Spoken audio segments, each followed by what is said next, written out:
Chers compatriotes, nous vous remercions de nous avoir retrouvés dans cette deuxième partie de l'interview que nous consacrons pour vous aux élections du bureau exécutif central de la SEGIM. Sur ces plateaux, dans cette deuxième partie, nous recevons la SEGIM Étoile. Et très rapidement, dans cette phase, nous allons passer à la présentation de l'équipe. Monsieur Gamet, je vous passe la parole. Oui, bonjour chers compatriotes. Je suis Diané Sanassi. Je fais mon doctorat dans le domaine des énergies renouvelables à l'école Mohamedia d'ingénieurs à Rabat et je brigue le poste de secrétaire général de l'ASEGIM centrale avec mon équipe ASEGIM Étoile. Je suis Doumbouya Maurice Saïdou. Bonjour chers compatriotes. Je suis étudiant à ma 4e année au groupe ISCAE, option finance d'entreprise, et je me présente au poste de secrétaire général adjoint au sein de l'équipe ASEGIM Étoile. Bonsoir chers compatriotes, je me nomme Kamara Bachir, étudiant à l'école des sciences et l'école marocaine des sciences d'ingénieurs, l'IR génie civil, et j'occupe le poste du commissaire aux comptes. Bonsoir tout le monde, je m'appelle Vara Touba, je suis à ma 2e année, je fais anesthésie et réanimation à l'ISPIC de Rabat. Je me présente pour le poste de trésorier. Bonsoir, moi c'est Keita Bandou, élève ingénieur en agronomie, sur le chargé culturel de la SEGIM Étoile. Moi c'est Soma Madouboyi, et je suis le chargé à la communication et je suis juriste de formation à l'université Hassandi à Haïriad. Merci beaucoup. Allez, chers compatriotes, vous avez écouté la présentation de chacun des membres de l'équipe. Nous allons passer sans plus tarder à la première partie de cette émission, c'est-à-dire le premier volet. Je vous rappelle le volet, ce sont les activités proposées, en d'autres termes les innovations. Monsieur Sanassi, bonsoir. Bonsoir. Qu'est-ce que vous proposez comme nouveauté aux étudiants guinéens et stagiaires et élèves bien sûr guinéens au Maroc? Donc cette année, comme innovation, il y a plusieurs points que nous avons tenu à souligner dans notre plan d'action. Dans un premier temps, il y a une innovation qui concerne les commissions. Nous avons mis en place une commission estudiantine du suivi et d'accompagnement des nouveaux étudiants. Cette commission répond à un besoin crucial d'aide et d'accompagnement des nouveaux étudiants. Ses principaux objectifs, c'est l'élaboration d'un guide pour les nouveaux étudiants, l'aide et l'assistance des étudiants pour le logement et l'intégration, et également l'aide et l'assistance des étudiants pour les séances, par les séances de formation et d'information.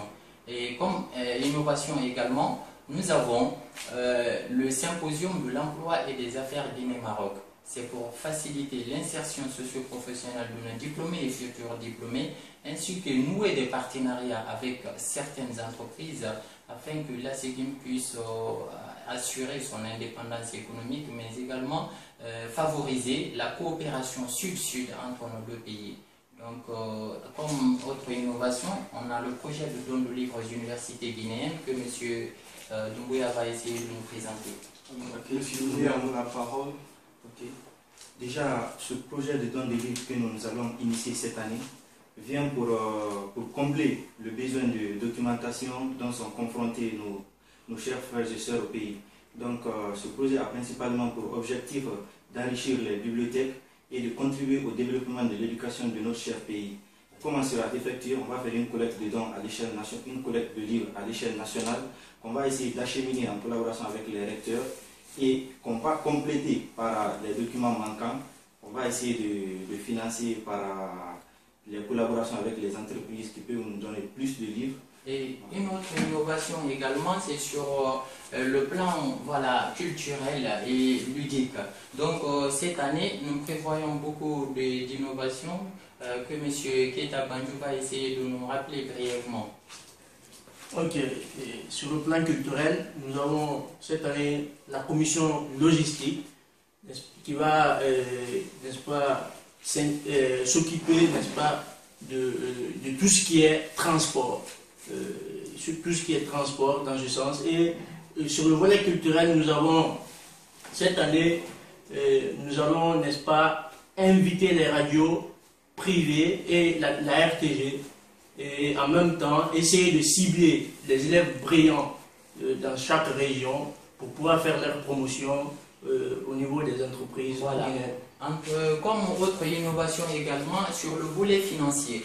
nous avons décidé cette année d'introduire une petite innovation pour les budgets. Donc, mademoiselle Baratou, notre trésorière, va essayer de nous présenter brièvement ce projet.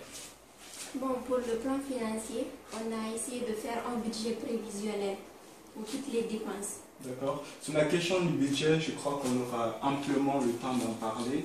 On peut faire quelque chose de rapide là-bas. Tu peux intervenir brièvement donc. D'accord. D'abord, on va essayer de créer un fichier logistique pour les entrées et les sorties des fonds de la CDM.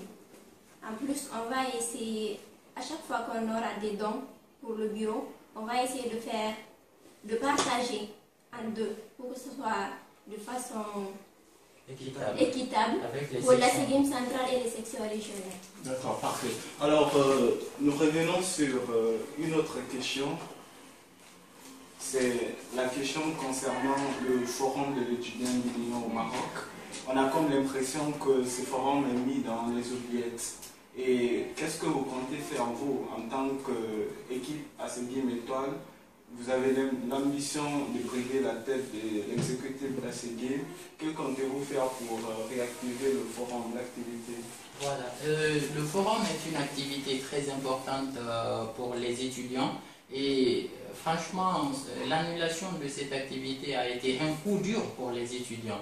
Donc, nous en tant qu'ACGIM Étoile, nous avons prévu d'introduire une activité très innovante qu'est le symposium que nous avons présenté. Les finalités du symposium avec le forum, ça revient un peu à la même chose, mais le forum se veut vraiment innovant et avant-gardiste parce que ça va contribuer vraiment à l'intégration socio-professionnelle de nos diplômés, mais également au renforcement de la coopération sud-sud entre nos deux pays. D'accord. Merci pour la première partie de cette émission. Nous passons donc sans plus tarder à la deuxième partie de l'émission. Je vous rappelle, cette partie, ce sont les conditions de vie des étudiants ici au Maroc. La première question que je vous pose, M. Diané, c'est qu'est-ce que vous avez prévu dans ce sens? Voilà. En ce qui concerne l'amélioration des conditions de vie des étudiants, nous, à ACGIM Étoile, nous n'avons pas attendu notre prise de fonction pour poser des actes concrets dans ce sens. C'est la raison pour laquelle, avant même de penser à prendre les rênes de notre association, nous avons mis en place le projet DLS, Diané Libre Service. Donc ce projet s'inscrit dans le cadre de l'aide et d'accompagnement des étudiants qui habitent dans des villes autres que Rabat pour les dépôts de dossiers à Rabat. Parce que vous savez tous que Rabat c'est le centre administratif du Maroc. Les dépôts de dossiers se font souvent à l'ambassade, à l'ANCI ou bien pour le casier judiciaire. Donc on s'est dit que pour ces dépôts de dossiers, il n'y a que deux possibilités. Soit c'est des copies simples ou bien des copies légalisées. Si c'est des copies simples qu'ils veulent légaliser, ils n'ont qu'à les scanner seulement et nous l'envoyer. Et nous allons l'imprimer et déposer pour eux. Et si c'est des copies légalisées, ils vont l'envoyer par CTM messagerie et on va déposer. Et actuellement même, on a commencé des services temps réel. Donc l'étudiant, s'il a besoin de quelque chose, il peut nous contacter directement. Nous partons à l'ambassade, on lui met en relation directe avec la personne qui s'en charge. D'accord, c'est très bien. Alors, nous savons tous que la situation des étudiants guinéens ici, c'est une situation à relativiser. Il y a bien sûr des étudiants qui ont suffisamment de moyens et par contre, il y en a d'autres qui n'en ont pas. Donc, que comptez-vous faire pour venir en aide à un étudiant se trouvant dans une situation précaire? Voilà. Pour cette question, nous allons essayer vraiment de faire de notre mieux pour assister financièrement les étudiants. Bon, parce qu'on ne peut pas se dire... Vous avez prévu un mécanisme pour ça?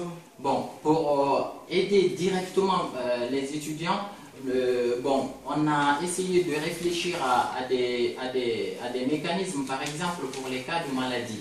Donc on s'est dit que pour les membres qui tombent dans des situations vraiment critiques, ils sont très malades, on va essayer par exemple de faire une demande d'attestation d'indigence auprès de l'ambassade. Donc avec cette attestation, les frais de traitement vont se trouver allégés Donc ça c'est un grand pas. Et aussi par exemple pour les membres qui tombent malades dans d'autres villes, on va essayer nous-mêmes de venir en aide directement et aussi faire des demandes auprès de l'ambassade. Voilà. Ok, nous allons passer tout à l'heure à la dernière question concernant ce volet. C'est la question importante de la bourse. Alors je me retourne vers vous. Que comptez-vous faire pour non seulement la revalorisation de la bourse, mais aussi la perception de façon rapide et de façon régulière des bourses? D'accord, donc M. Doumbouya va essayer de nous éclairer sur Nous ça. savons que nous avons une panoplie de revendications sur la table actuellement. Et dernièrement, comme vous le savez, il y a un dernier arrêté qui est sorti par l'ONAB concernant la suppression des bourses pour les études supérieures, principalement le master et le doctorat. Donc, premièrement, qu'est-ce que nous allons essayer de faire? Nous allons rédiger un mémorandum à destination des hautes autorités qui sont chargées de la question. Maintenant, en fonction de la réponse que nous allons recevoir, on a d'autres aussi étapes à franchir. Ce sont des étapes qui sont pacifiques en collaboration avec tous les étudiants et les sections régionales. On va faire une concertation et on va faire des démarches qui peuvent vraiment aboutir à... Et il nous souviendra que les mémorandums, les bureaux qui sont passés, la plupart des bureaux qui sont passés, j'ai comme l'impression que vous reprenez en effet les politiques mises en place par ces bureaux en termes de bourse. Bon. Il y a toujours les mémorandums. Qu'est-ce que vous comptez dans ces cas précis faire de façon assez nouvelle? Parce qu'on a besoin de nouveautés. Exactement. Concernant ce point, la différence entre les autres bureaux et nous, c'est quoi? C'est que pour les autres bureaux, on a eu la malchance de laisser toujours les choses quand la situation devient un peu critique. Donc cette année, nous comptons commencer les revendications dès le début, c'est-à-dire pas les revendications, mais les étapes, les démarches à suivre. Nous comptons démarrer les démarches dès le début de notre mandat. Et aussi, nous tenons à signaler une chose, c'est que nous n'allons pas mener des démarches de façon isolée. Parce que ce n'est pas seulement le Maroc qui abrite les boursiers. Il y a les boursiers dans d'autres pays comme la Tunisie, l'Algérie, l'Ukraine, etc. Donc si nous menons en synergie des actions stratégiques, nous pensons que nous allons aboutir vraiment à quelque chose de concret. D'accord. Je vous remercie, chers messieurs. Nous sommes au terme de cette première partie de l'interview que nous consacrons aux élections du bureau exécutif central de la CEDIM. Et nous nous retrouverons dans quelques instants. Merci pour votre écoute.